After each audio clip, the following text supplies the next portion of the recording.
What's happening on the high street? Yes, the COVID crisis has driven us all online, and while that is the convenient way to shop for the time being, we'll carry on. If and when the lockdowns are eased, will shoppers recognise the high street with the likes of Debenhams, Topshop, Miss Selfridge and Burton in the clothing retail subsector, all having been bought up to go online only? And what about supermarkets?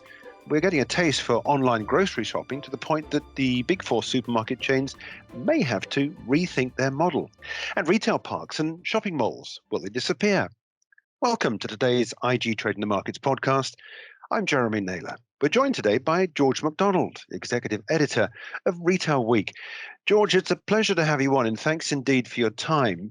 At Retail Week, you've recently written a piece on what you've called retail Darwinism, a look at survival of the fittest in the UK retail space. I want to start off by asking what role the COVID-driven lockdowns have played in what's happening in the retail sector, and put it to you that all this has done is pushed us all faster into what perhaps maybe was an inevitability in going online for the majority of our shopping needs. Do you think that's the case, or has it changed the dynamic of shopping because of COVID itself?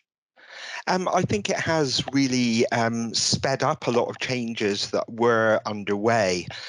Quite a few of the retailers who've updated, whether online only like Ocado or more traditional retailers like Marks and Spencer, have all talked about years of change being concertinaed into the space of a few months, especially in the early part of last year when the first lockdown got underway. I don't think there's any doubt that quite a bit of that shift in behaviour is here to stay. The latest grocery market share figures have shown that it's actually older people who have been increasingly shopping online. All that said, though, there's more to on life than online shopping. I think people will be keen to get back onto the high streets when they can. And there's this debate about whether we can expect a return to a sort of roaring 20s attitude among consumers, or whether it's going to be, more like recessionary conditions. Is what is happening, though, healthy? I mean, is this driving out some of the retail chaff, if you like? In terms of business structure, are online shops serving us well in the current structure as the counterparts used to do all the time on the high street? Are we getting what we need from online, or are you, in what you just said, suggesting that we need to get back to bricks and mortar to establish what we all know and love about a day out in the shops, for example, as much as anything else, as much as what the retail sector provides us with? How do you see things developing? I think, we are getting what we wanted in many ways. The way that the grocers in particular switched into online and kept everybody fed was really impressive. I think it's more among companies like department stores, fashion businesses who have really struggled through being closed. And what that has done is really throw into stark relief some problems that they already had. So if you think about a business like Debenhams, it's found life tough for quite a few years now. And I think, COVID was the final nail. It was hampered by things that online retailers don't have to deal with, like the level of business rates. But that said, its fundamental model was struggling because people had all sorts of other choices. The reason to go there was being eroded. And I think you see the same with the demise of Topshop. No question, it's a great brand, but as a business, it had been, underinvested in recent years, and a lot of up and comers like Boohoo and ASOS have eaten into its traditional market. There's a lot of concern, of course. The old system had too many costs in there. I want to get on to the point about landlords in just a few moments' time, if I can. But thinking about just the sheer cost of keeping up, the numbers of staff needed within bricks and mortar retail model, and of course, as you said, a lot of the clothing retailers have disappeared. How is this going to change us for things like supermarkets? Do you think? You talked to the top about the fact that we've successfully pretty much all gone online for our shopping, so far as the daily needs are concerned, for our groceries. Is this something, do you think, that will change supermarkets forever?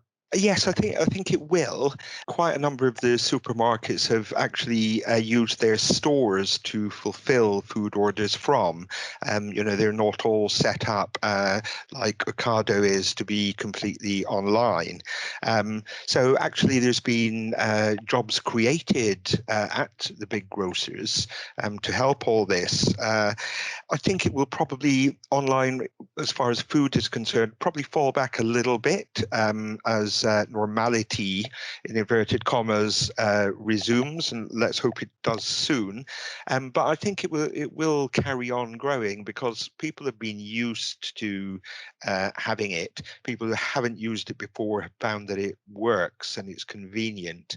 So to a certain degree, there will be an ongoing shift, but maybe not at quite the pace that we saw in 2020. Is there still, do you think, the need for the big out of town supermarkets that we all used to have, those that were built on greenfield sites, opportunities to have massive car parks, you get thousands of people in the shop. It doesn't look like we're going to be seeing the end of social distancing for a while. So that is something they're going to have to contend with. And of course, then you're talking about capacity of the numbers of people in a shop at any one time. I'm just thinking about the idea of going back into a store to do your weekly shopping.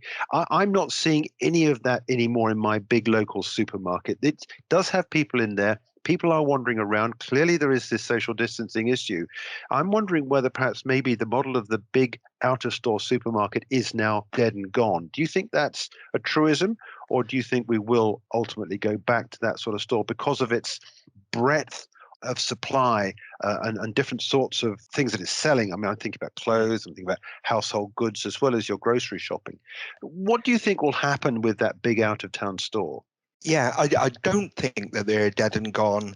Interestingly, during the pandemic, although people have been trying to avoid busy places, retail parks, out of town locations have done well for a lot of retailers, including the grocers. And partly for some of the reasons that you mentioned there, actually, it's easier to social distance in these big stores.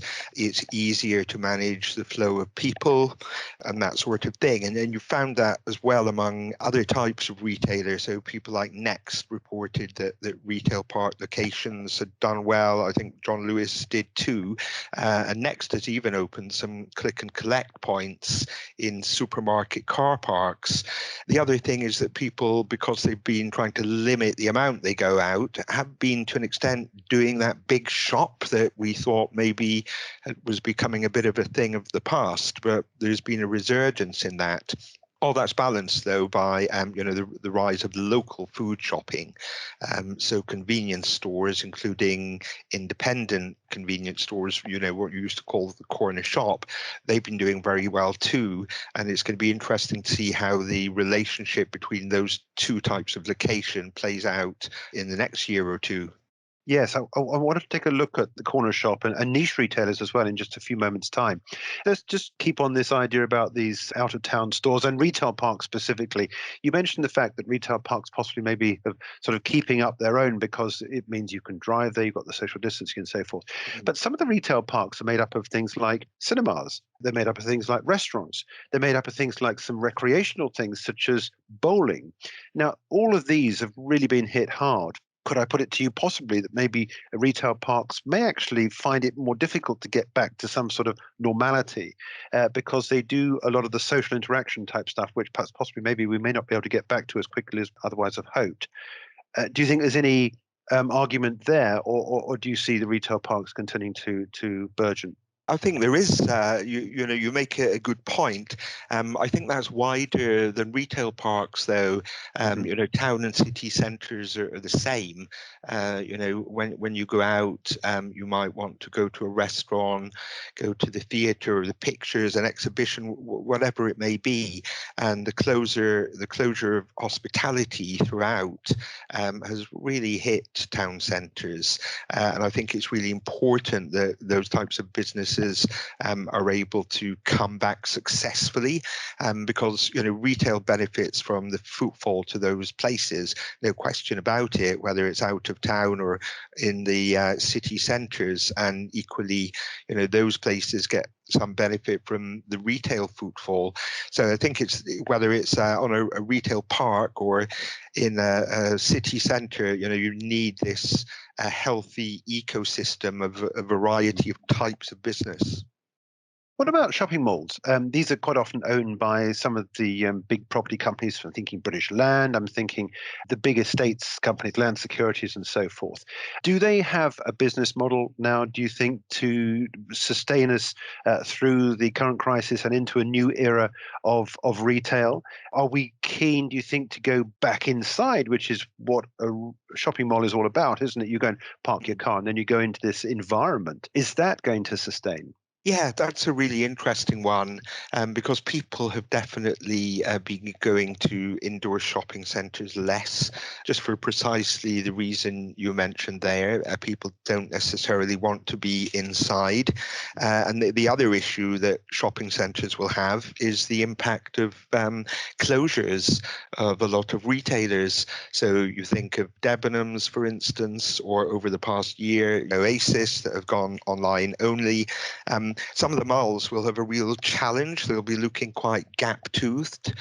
So I think they're going to have to think about what they can do to make a more enduring and attractive mix to get people back. In general, there's been a reasonable amount of change in the relationship between landlords and retailers. There's more willingness among the landlords to offer things like turnover-related rents. The being locked into deals for decades in the past really was sort of wringing the life, or helping to wring the life out of some of the troubled retailers. So shopping centres, out of high streets or town centres and retail parks, I think shopping centres have got quite a bit of work on their hands to recreate the appeal that they had. Yeah, let's pick up on that point you mentioned about landlords, because I think it is worth talking about. And I noticed you wrote an article for your organisation at the back end of last year about company voluntary arrangements. I think you mentioned New Look specifically. They'd been through one.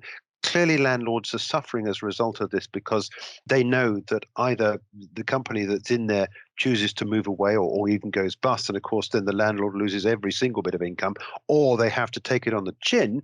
And under the company voluntary arrangement, the CVA, the landlord ultimately ends up being paid less.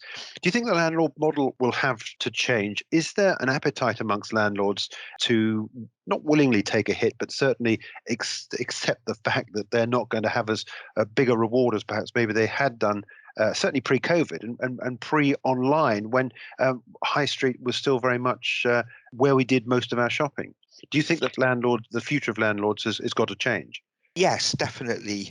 Because the world has changed. Landlords were getting hot under the collar well before COVID about the impact on them, for instance, of CVAs.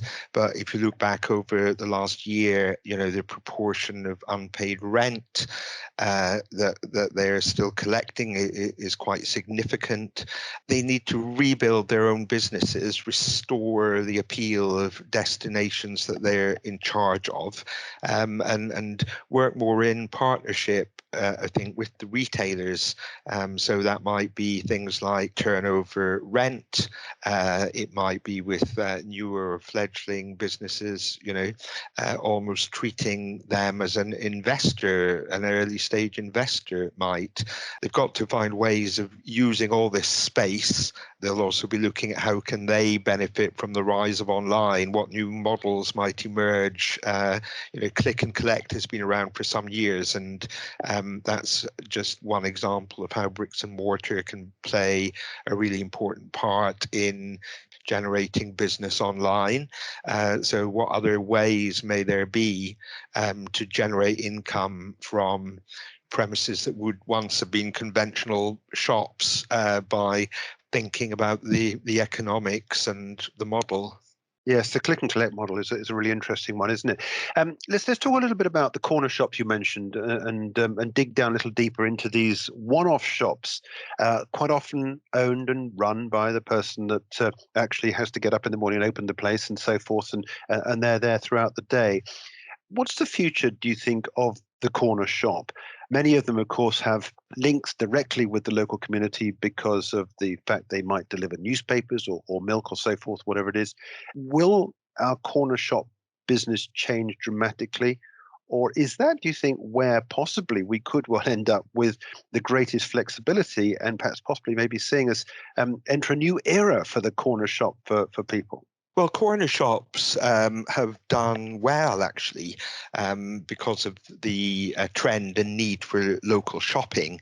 The grocery market share data has showed that they've increased their market share. They've had quite high sales rises for many months. So I think that that's made people reappraise them a bit. You really value more literally what is on your doorstep or very close by. And so the corner shops that have done a good job, I think, can expect a bit of a halo effect, because people will have thought, actually, that's a really good store. I'm going to carry on going there. They've served me well the last several months. I'm going to give them my custom. It's bound to fall away a little bit, but the ones that have shown themselves at the best, I think, will continue to take some benefit from that. A lot of them have really stepped up to the plate too. So we were talking earlier about how the supermarkets really had to ramp up their capacity for online grocery.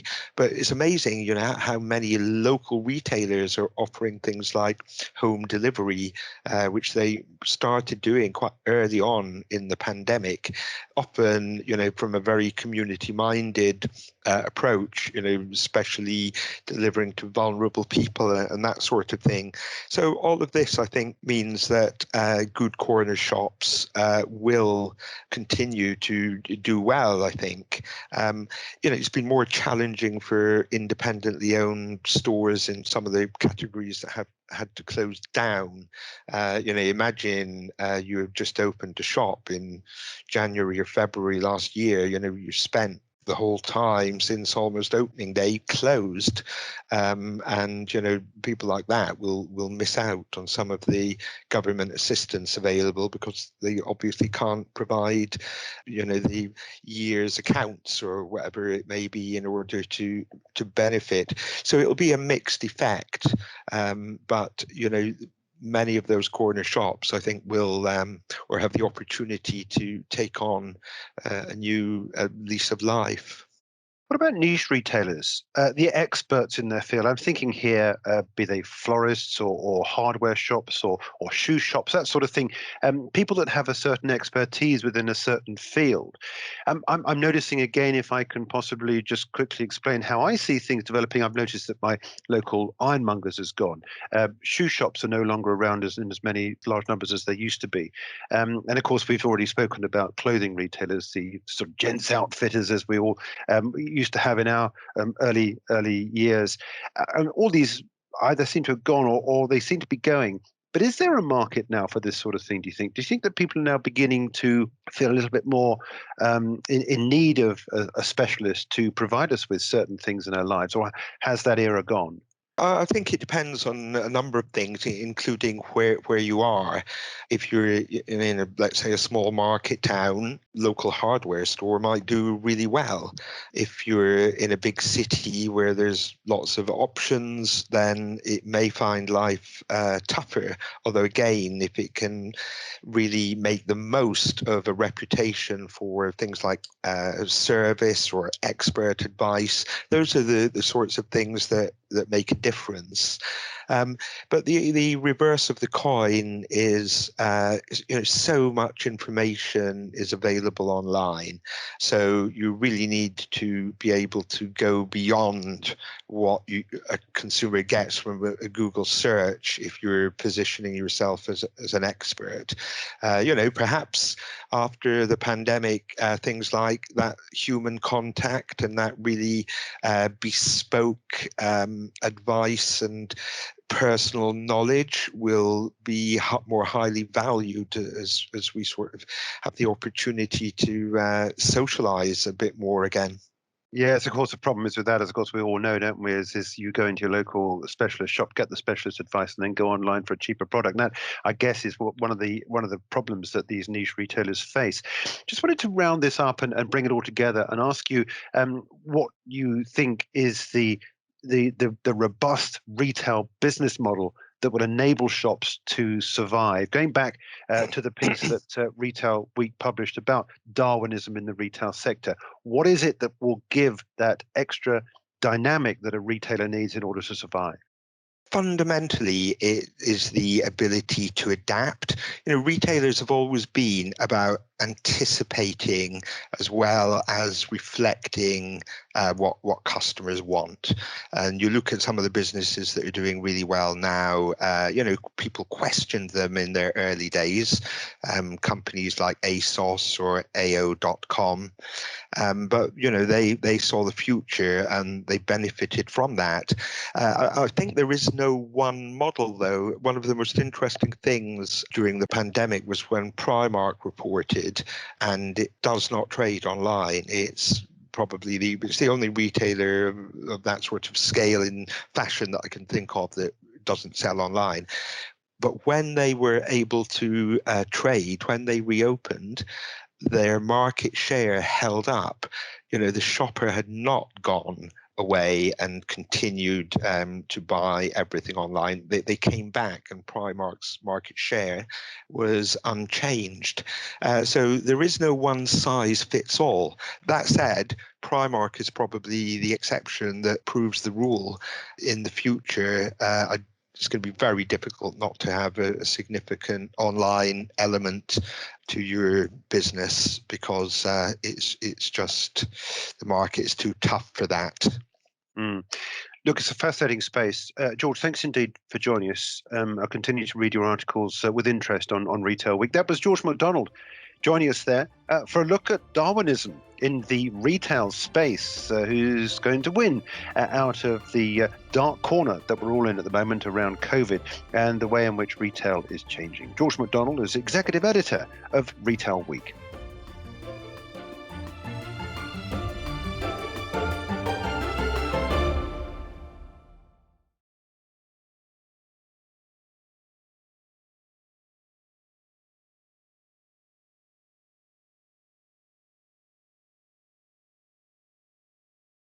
For more videos from us here at IGTV, join us on Twitter at IGTV and subscribe to our YouTube channel.